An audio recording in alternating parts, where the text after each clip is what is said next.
to be able to dress Elizabeth Taylor or to dress Jackie Onassis or to dress Mrs. Agnelli from Italy or Mrs. Paley from New York. This was my starting, and I couldn't believe then those beautiful women, they choose me because they want to wear my clothes.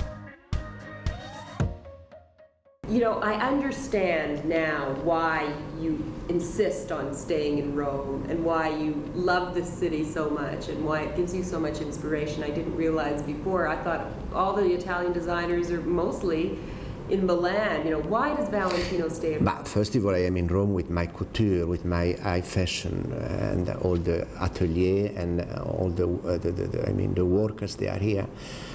Plus, I love the city because many years ago, when I started my career, I thought immediately about the capital, about Rome.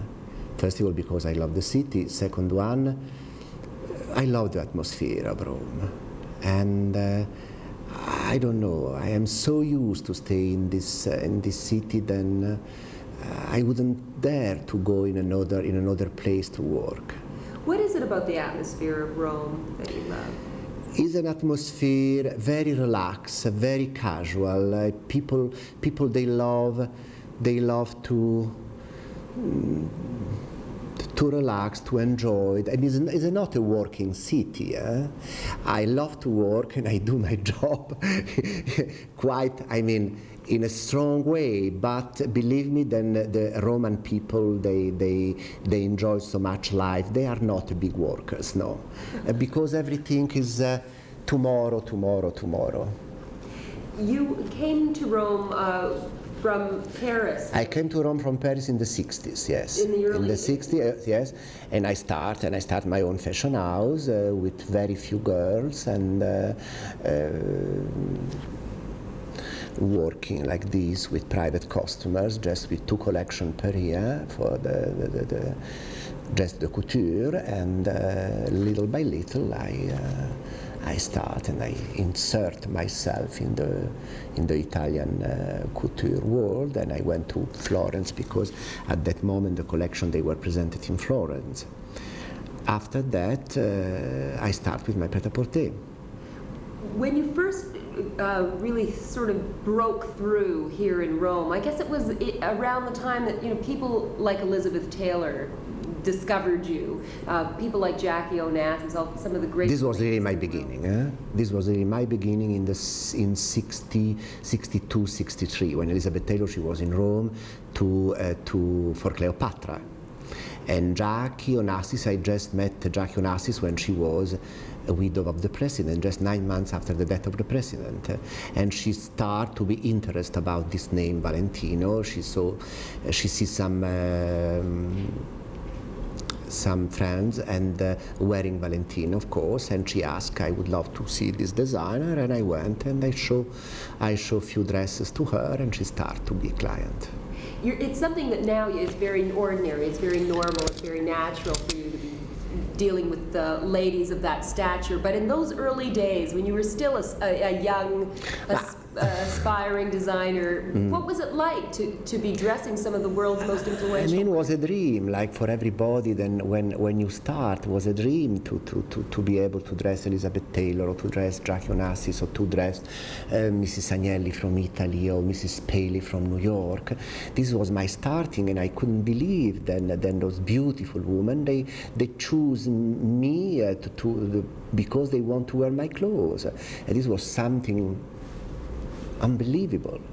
And of course now it's more normal because everything is different, but I always enjoy to dress all those women, of course. One would think that those women have such a strong self-image that it would be maybe difficult for you to try and please them, but when it comes right down to it, do they ask you for advice? Yes, I mean, at the beginning it's always difficult for a designer because, of course, women with this sort of charisma, they know already what they want. So when they began to come to my fashion house and to choose my clothes, of course I was a little shy and I couldn't impose myself and to tell them I would love this and that for you. They were much stronger than I than I was, you understand? So they decide everything. Of course, now it's a little different. Now if they come, I mean, they accept my advices, and I can tell them I would love this for you, or I don't like this for you. I mean, this is in life is question of time. It's question of time when you start, when you are in the middle of your career, when finally I hope to be somebody in my work. Obviously, when it comes to style, you inspire a great many women, but does it work the other way around too? Do you get inspired by women that you dress?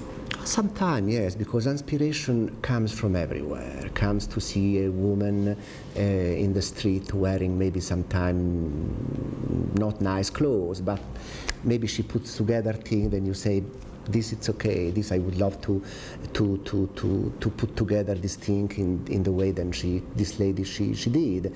And inspiration comes from everywhere. Comes to see an exhibition in a museum, comes to see a musical. I mean, inspiration is everywhere.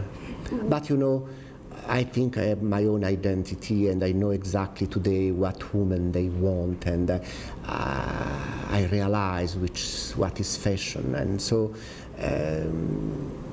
extravagance is always a beautiful word to pronounce, but in a certain way you have to sell your clothes. Women, they have to wear your clothes, so it's always much safe to make very feminine and wearable things, because women, they want to look beautiful. They don't want to look like crazy object, you know.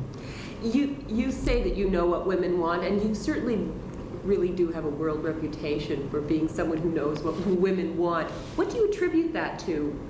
Why do you maybe because I know quite well all the women that I dress, and I go around quite a bit. I mean, in good dinners, in good parties, and I really understand what women they want, because I see them moving around, and it's very important to look the background. I mean, to look where you are, and realizing which kind of clothes this woman want or that woman want. You understand?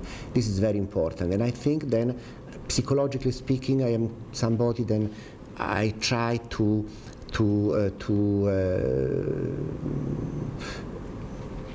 see what's going on around, and really which is the right moment, when is the right moment to do certain things. You understand? You've been designing now for over 25 years, maybe 30 years. Not 30, not yet. 27. Okay. But you started with your ideas when you were a very young boy, too. So you've been thinking about it a long time. Yeah. How do you think women have changed over the past 2 decades, or have they've changed a lot. I mean, women in the past, I mean, let's speak about those very important women with big name on fashion. They were less confused in the past, and they knew exactly what to choose in the fashion houses. Today, they are a little less secure, because there is a little confusion in fashion, you know. They are confused because in the boutique they see so many extravagant things, and sometimes they are disoriented, you know. They don't know exactly in which foot to dance about fashion, and it's different, of course. They are much weak, the women now. I mean, before, when I started, they were much stronger to know what they want. That's so interesting, because I think most people immediately think the opposite, because women are more independent now. It's not a question of independent. I mean, you can be independent and you can choose whatever you want, but maybe it's not the right thing, what you choose, you understand? Because to me in this moment there is too much fashion, too much confusion, and women really, they don't know exactly in which direction to go. This is sort of a boring subject, really, but I think it's an important one because I think it really reflects someone's philosophy. The question of hemlines. You were one of the first to start to raise the hemlines a couple of years back. Yeah. And now... I went back long. Yeah. Yeah. But you know, it's not anymore a problem to be short, too long. This is what you feel when you prepare your collection. Women, they are ready to accept short and long. I mean, if it's not exaggerated short, if it's not exaggerated long, I mean, the control it has to be good for short dresses and good for long dresses. But it's not anymore a status. I mean, it's up to the designer to decide, and if he likes a long skirt in transparent material for winter because it's very sexy and feminine, why not? I mean, women, they are ready to accept it. Of course, after maybe 3 or 4 or 5 years of fashion, when everything goes up and down, after you have the big cut and it's all long or short, you know, I have to tell you, you should realize then fashion is an éternel recommencement. Éternel recommencement means, in English, is always start back and back again. So short, long, big, small. It's the idea of the designer to try to make women looking beautiful, looking sexy, looking feminine, giving good proportion. This is very important. Proportion is a very important thing for me, because a dress has to be a beautiful dress, but a woman, she must live with the dress. It cannot be a sort of museum pieces. There was also there was also a period where you didn't like the idea of pants on women, but now you've introduced pants into This depends of the mood. I mean, I am not a great fan of pants. I mean, I realize that they are very useful for women, for sport, for a casual occasion. But of course, I prefer women with skirt. It's not. I don't want to hide this. But of course, pants, they must be in a woman's wardrobe. What's so incredible about you is that you are so, and everyone, you know, you have a reputation for this as well, you're so meticulous about everything. You are so, everything is so perfect. And that's reflected in your creations as well, because the attention to detail is astounding. Yeah, this is part of my character. I am like this for my working life and my private life. I am a very precise person, and I love to go very deeply in every decision, to see all the detail. Every little thing has to be controlled, and it must be perfect. Yes. Doesn't it drive you crazy? No, because it's part of my character. I repeat, so it's normal for me to be like this. That's the way you see it. I wouldn't. I don't know, be able to be in another way. Your partner is Giancarlo. Yeah, He's an Giancarlo. Architect. He decided one day. I mean, he's supposed to be an architect one day, but he stopped just 1 year before to finish the university, and he realized, and he was fascinated to come in this fashion world. And in a certain way, start with me, because I was in the cities not longer than 1 year, and he joined me, and we almost start together. Many designers that I speak to aspire to be architects. They want to be architects one day, or they do you see any connection? But yes, I am sure that every designer, I mean, there is a lot of connection with fashion and interior decoration and architect-wise. You understand? So everybody loves to be a little interior decorator, beside to be a designer. And I know that's a great passion for you, too. Yes, you love it. too, yes. Because in certain ways, almost the same. It's a very creative world, and is always something that you go around and you look furniture, you look materials, you look colors, you put together things, and I mean, it's a fascinating world too. Does it ever bother you that fashion is such a temporary kind of thing? Yeah, this of course is not. I mean, I always say in every interviews. Then, I mean, it's so short, fashion, because I mean, for instance, actors, when they are in a play, if the play is successful, they go on and on for years, and it's such a big satisfaction. For us, I mean, we present a collection, we do so much effort.